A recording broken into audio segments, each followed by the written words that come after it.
Welcome back. Hey everyone, it's Tish. Um, Today is October 22nd, 2022. It's been a long time, about 3 months since I've last posted a video, but I wanted to post one today. Today is a very special day to me. 1 year ago today, I had my double mastectomy to remove the breast cancer from my left breast, and as a precautionary for my right breast. So I wanted to hop online today just to kind of give an update, talk about what's been going on, why I've been away, and what's next. Whew, it's been a lot, but it's been good. My 1 year anniversary of my diagnosis with breast cancer was July 26th, and that day came so fast. Um, and I still remember the day as if I were like just minutes ago. But since then, as you know, and I've chronicled my journey.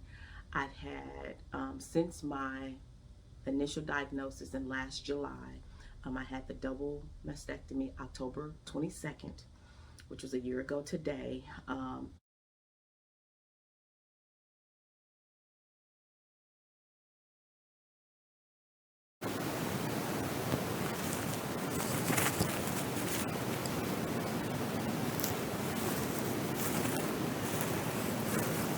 In February of this year, I had the deep flap surgery to reconstruct both of my breasts.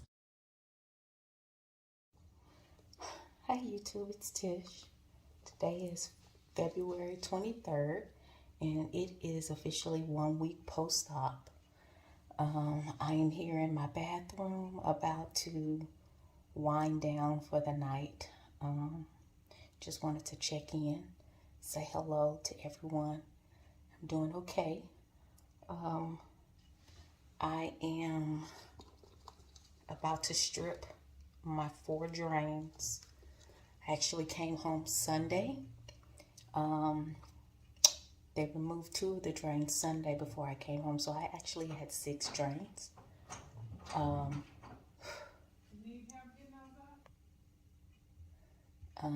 So just trying to slowly recover. In a lot of pain. I will say that the deep is a lot of pain. I'm winded a bit at times. My lungs took a bit of a hit during the surgery. The procedure ended up being 13 hours. And so I have to use the little breathing machine a few times throughout the day to build up my oxygen to my lungs. But just wanted to just pop in real quick. I'll probably do a more in-depth video this weekend. But I wanted to post something 1 week post-surgery. And I'm doing all right. Like I said, here in my bathroom, about to start cleaning up here. I got my little space where I keep everything, all my bandages, all my things that I use daily to help me throughout the process, so I don't have to reach for anything or look for anything. It's all here. The wipes that they give you in the hospital to help you stay clean. I have my surgical tape for some of the drain areas that were removed. I have just bandages, and I have my lanyard that I use in the shower. So got my gloves that I use when I'm dealing with some of the wounds. So I just have everything here in one space, so I don't have to go looking for anything. So I'm gonna take a shower here shortly, because I haven't slept well the last couple of nights. So I feel that if I take a shower tonight that'll help me sleep well during the day. This evening, because I take a shower in the morning, and when I take my morning nap, I sleep for a while and I sleep good. So I'm going to try that for tonight. Lots of pain, mainly around in the abdomen area where they cut at the bikini line, and then where the site where they put the new belly button in. It just feels really tight. I've been having a lot of gas. So I move around, I walk around to kind of get some of that moving and out the system. But I take my antibiotic, I take my nerve pain medication. I actually, excuse me, I actually take Tylenol extra strength instead of the hydrocodone. I don't like the hydrocodone. I only took it once while I was in the hospital because I just felt like I was hallucinating, I was loopy, I was crazy. I don't like that.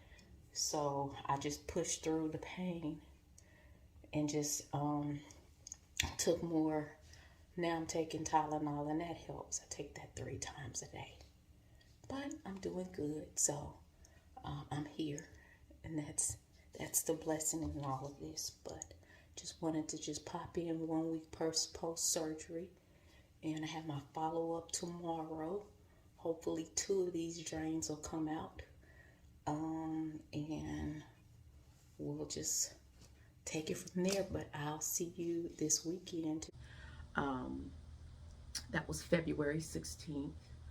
And then here recently, August 30th, I had the last phase of the breast reconstruction where they go in and kind of clean up and do any touch-up work. If something has failed or kind of sunk in, they go in and just kind of do some repairs. So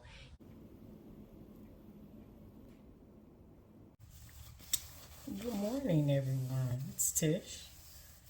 Happy Tuesday, September 6th, one day after Labor Day, and 1 week post-op. Last Tuesday around maybe 5 o'clock p.m. I had my,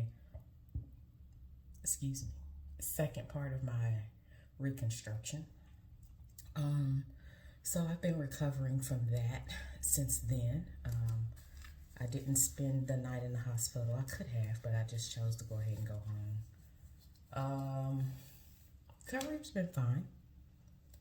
It's not too bad. It's mainly sore around this area here, because this is where I have additional scarring. And then I have the binder on because they took some fat from some of my inside here to build back up this area here, because this area had sunken in. And so we built that area back up. So that should be it. This should be the final phase to everything. So I am on my way to a doctor's appointment for my OB, because I still haven't started on my AI blocker because I still have active ovaries. So I'm talking to her about doing a full hysterectomy. So about to take a shower. I have to take all of this stuff off, all of this dressing off, and then get ready for that. And then tomorrow I do go back to work, and I still work from home. So I do go back to work, and I have my follow-up for this appointment to see how things are healing here, there. So again, the most difficult part is the scar that goes, it did go from here to here, but now it stops here on either side. And then there's some spots that I have down in here where they took fat from to build back up in the area, and spots in here to build back up in this area. So, soreness is nowhere near the deep flap. The pain is nowhere near the deep flap. I didn't take any of the pain medication that he's prescribed. I only took Tylenol when I got home twice. And that's it. I've been just trying to tough it out, thug it out with the pain. Because you know I don't like taking all those different medications. I already take enough. I don't like to add to that. So on my way, gonna take a shower, take my hair down. It's been up in these 3 braids for over a week now. So get fresh and be talking to y'all later. Bye.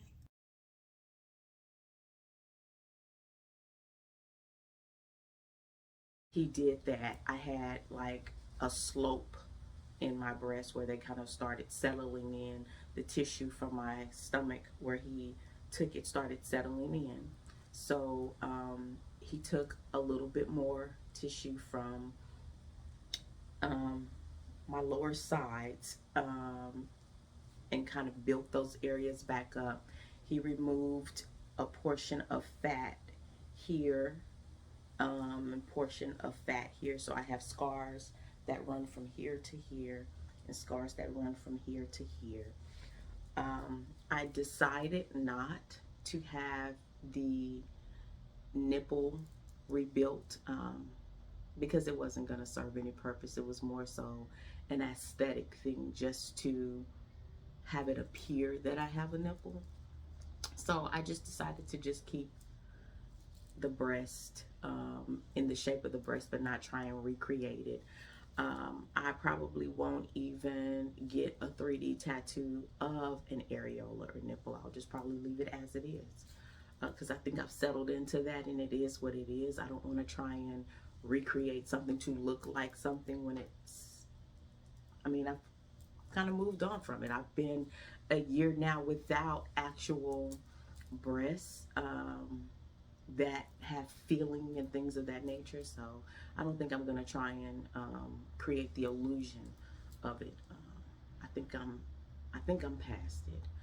But I've been recovering from that last surgery, and it wasn't as invasive of a surgery as the mastectomy and as the reconstruction, but it was a very hard surgery to recover from because you're kind of beat up in like this general area depending on where they take it from. You kind of feel beat up. So I felt tired a lot over the last, I would say, couple of months. I just really within the last 3 weeks started feeling like I have energy and I can get up and just move and go.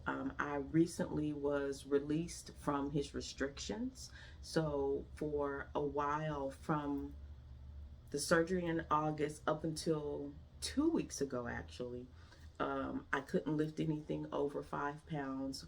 I couldn't lift my arms up more than my head. I couldn't extend them more than this. Definitely couldn't extend them out. Didn't want me to do any other exercise no other than walking.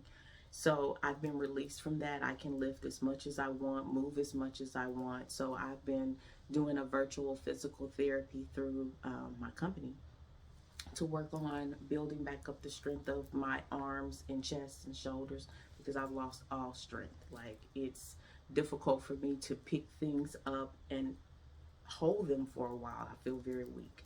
So I'll be working on that for a while just to get that strength back because once I think about it, it's been a year since I've really been able to just do what I need to do to strengthen this area back up. I've always had a restriction for a while, then I can go back, then I have a restriction, then I can go back. So I've lost all strength in my upper body. So I'm going to work to gain that. Probably really doing just really diligent work starting in January because I have one more surgical event I have to do.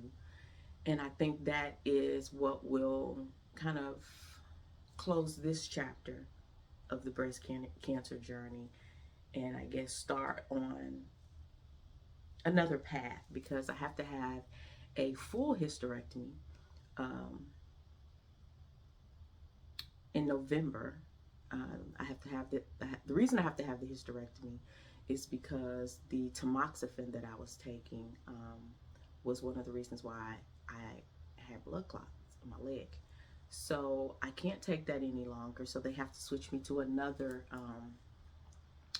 hormone therapy to stop any reoccurrences of the cancer. And the only two that I can take right now, you have to have suppressed ovaries or no ovaries. And so we initially were just going to remove the ovaries. Now we have to do the full hysterectomy because the type of breast cancer, they feel that it could possibly reoccur in the uterus, in the cervix, you know. So we're just going to remove everything, and so I can start on the hormone therapy, and I'll be on the hormone therapy for 10 years. So that's why I said that's another phase, because I don't know what that medication is going to do. I don't know if it's going to suppress. I don't know if it's going to cause any other type of issue like the tamoxifen did with the blood clots. So it's just kind of one of those where you have to just see what happens when you start. But I'm positive that things will go well with that. Work. Work has been a beast. And that's another reason why I haven't had the opportunity to come online. Because work has just really been really heavy, really, really busy. For my double mastectomy, if you remember, I only took a week off last year. For my deep flap surgery, I had to take 6 weeks off. There was no way I could not take anything less than that. That was a really difficult surgery, and I should have been off probably the three months that he was recommending, but I just couldn't do it. It's just too much going on at work, and I didn't have the time. I had only been there less than a year. I've been there a year now. August 2nd made a year. But, and then for the second part of the reconstruction, I took a week off. Or was it two? It was it was a little over a week. It was a little over a week, and I think that that's why I've had a difficult time um, bouncing back, so to speak, from this very last surgery, because all the surgeries I haven't really had a chance to just fully recuperate and fully rest and fully just kind of recover. And for the one in November for the hysterectomy, I'm taking a week and a half off. But then it should be fairly quiet because the week that I return will be the week that we have a few days off for Thanksgiving. So I'm hoping that I can kind of chill, kind of ease into it, and then back to work for the rest of the year as we wrap up some projects that I hope we can get done and finish strong. I know we will finish strong. We all are pulling together collectively to do so. When you work in HR, it's a really highly sensitive time right now in HR. Just trying to work through a lot of the initiatives and a lot of the mental health, mental awareness, sensitivities to different things. So, got a lot going on. But that's the main thing. And then just staying busy, being a mom. Nick is keeping me busy, and just trying to keep up with him. But I just wanted to just get on camera and just provide an update. I'm doing good. I'm doing well. I'm going to be back. I've committed to myself to being back. I want to continue to grow this channel. I had to take a step back because I was getting a little discouraged because I didn't feel like my messages were really making a difference. But it's just going to take some time. It's just going to take some time to really build the channel, for people to spread the word, share the videos, like, comment in it. It's going to take some time, and I'm really going to take some time at the end of the year to shift and just really line out the focus of the channel. It still will be about breast cancer awareness and my experiences as LP Mitch. Um, like I said, my hair, I, this is a recent retie. This is a week old recent retie. Um, I will say that my hair has taken a little bit of a beating with the different anesthesias that I've had with the different surgeries. I see some areas thinning. I see some locks not thriving, but I'm continuing to um, focus on the health of the hair. So it is thriving, but I do see like around the edges. Anesthesia will do that, and I've had 3 rounds of it. We'll have my 4th round of anesthesia in November. So my prayer is that's it. That's the final stage of it. But just continuing to be an advocate for, especially during this month, October, Breast Cancer Awareness Month. Women and men, doing your self checks. I know a lot of the protocols have changed to where people are now, or medical professionals are now advising that you don't have to do the self checks. You don't have to come in annually for your mammograms. They've changed it to every 2 years or something like that. But I am an advocate that you do your self checks and you do your mammograms. And if you feel a lump, that you advocate for yourself to have an ultrasound, for them to take it a step further. Do not dismiss it. Do not disregard it. You have to advocate for yourself. And I think that me doing that at the age of 27, when I started having mammograms, is what helped me to find the cancer at a very early stage. And that has really helped to save my life. So I tell everyone, do your self check. Start from the under of your arm. Start from this area of your chest and go down and around the breast and go over and around. Do those self checks. And if you have a feeling, if you have a question about what you're feeling, do not hesitate to pick up the phone and schedule an appointment to see your doctor. And if your doctor doesn't listen, go to another one. Advocate for yourself. Because it is key. Early detection is key to your survival rate, and advocacy is key. If your company provides second opinion services or advocacy services, use those benefits. I think I'm going to talk a little bit more about those programs. What I do in HR, I am in the area of compensation, setting the compensation for organizations and salary structures. I'm in benefits. I manage and set strategies for our benefits programs. I'm in payroll.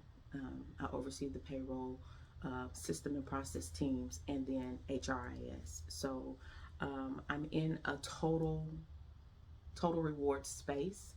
And I think where my passion is in that area is in the area of health and welfare benefits, around the area of wellness and that support. So I'll probably talk a little bit more about that and what I do. But I'm back. I'm not going to go away that long. It's just been hard. It's been really hard these last few months. From a energy standpoint, from a motivation standpoint, it's hard. This weighs on you in ways that you probably wouldn't even believe. And sometimes you have to step away to get your focus back, and don't let people diminish what you've gone through or dismiss your journey. And I started feeling a little bit of that. People, I guess people feel like if you don't go through chemotherapy and you don't go through radiation, then you haven't really gone through it. But let me tell you, it's just as much of a journey of having to go through surgeries and having to go through immunotherapies and hormone therapies. Those have effects on the bodies and trying to treat the cancers too, because chemotherapy does not treat every cancer. It doesn't. There are cancers that are resistant to that, and I had one of those. So just be mindful about dismissing and diminishing someone's journey through this. Everyone's story is different. Everyone's journey is different, but it's still the same thing. To have someone tell you that you have cancer, it's never a, oh, it's not, oh, okay, really, oh, it's not that bad. Because just in my situation, the cancer may not be what can really be the greatest harm to you. It's the type, it's the treatment of it that could be harmful to you. Had I not been aware of what to look for with blood clots, I could have been in a really bad situation. Had I not, you know, advocated for that, I could have been taking medication that could have been really doing greater harm to my body. Um, being being anemic is no joke during this process. It will deplete you. And trying to fight my insurance company to allow me to have iron infusions so I'll have energy, trying to fight my insurance company to allow me to have the immunotherapy to combat the reoccurrence. It's crazy. So when I say that you need to advocate for yourself, I really mean that. But happy Saturday. Let me stop preaching because I got some things to do today. But just happy Saturday. Happy 1 year anniversary to me. And I will be talking to you here soon. Um, and sharing more footage. And I have tons of videos on here. I just haven't had the energy to put them together, but I'm gonna share a couple of photos of my journey over this last year since the mastectomy in this video. So don't forget to like this video, share it with a friend, with a family member, with the co-worker, and subscribe to the channel. Hit that subscribe button that is below on the description box, and I hope to talk to you soon. Bye.